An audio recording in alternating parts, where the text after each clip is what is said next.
La conquista espiritual en Mesoamérica.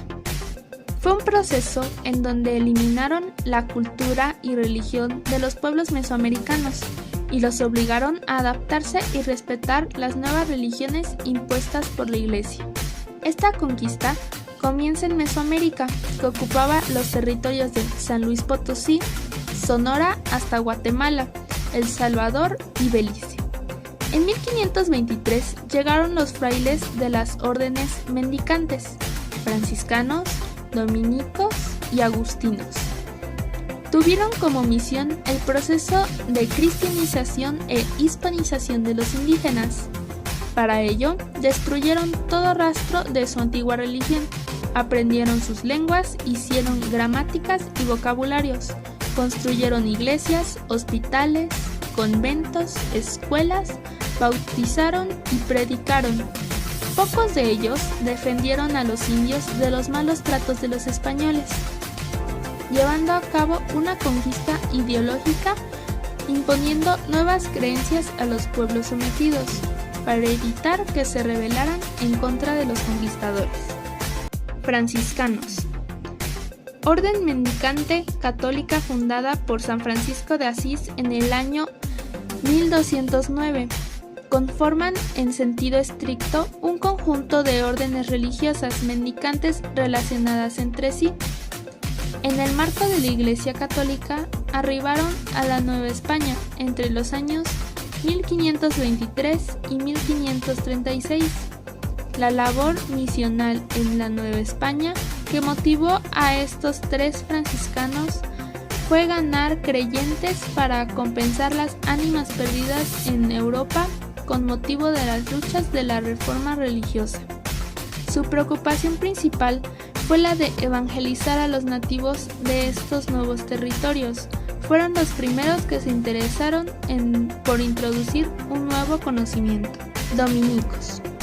Fue una de las primeras órdenes religiosas que se instalaron en las colonias hispanoamericanas para propagar el evangelio y convertir a los nativos a la fe católica.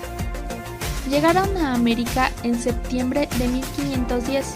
La gran mayoría de sus miembros eran sacerdotes con mucho conocimiento sobre la teología, lo que les daba un gran nivel de superioridad. Agustinos.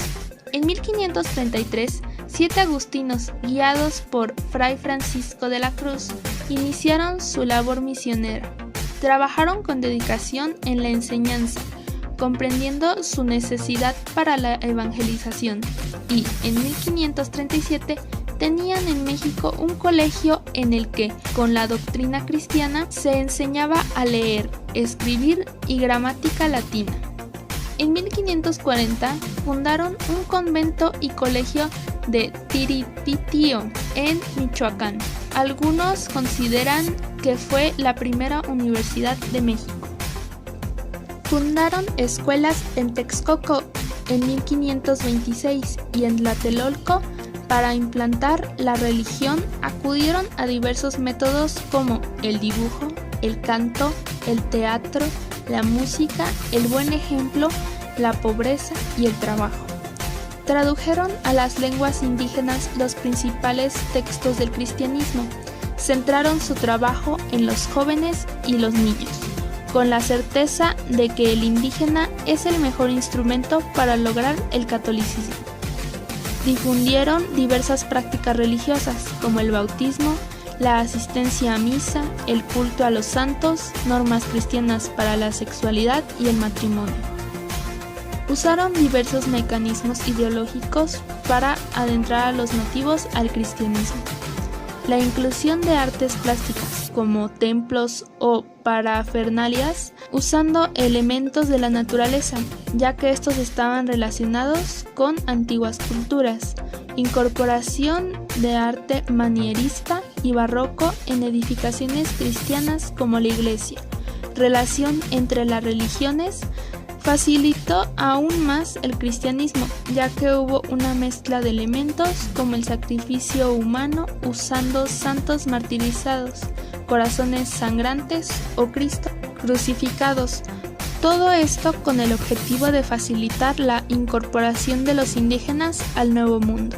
Todo lo que se le puede denominar un encuentro de dos mundos europeos ejercieron sobre el mundo del nativo, conquistando antes por la violencia de las armas. Es un proceso contradictorio en muchos niveles. Se predica el amor de una religión, el cristianismo. En medio de la conquista irracional y violenta, se propone diversas maneras, una difícil interpretación. Por una parte, al fundador del cristianismo, que es un crucificado, una víctima inocente, en la que se funda la memoria de una comunidad de creyentes, la Iglesia, y por otra, se muestra a una persona humana moderna.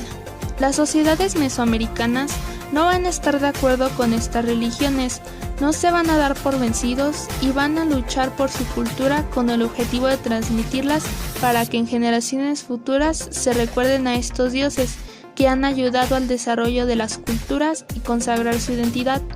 Se dieron a la tarea de alabar a sus religiones en secreto, aguantando todos los actos de violencia.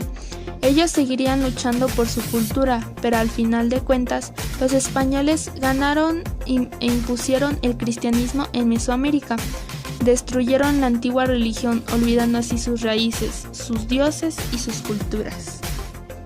Concluyendo, la conquista espiritual llevó al resultado de lo que somos actualmente.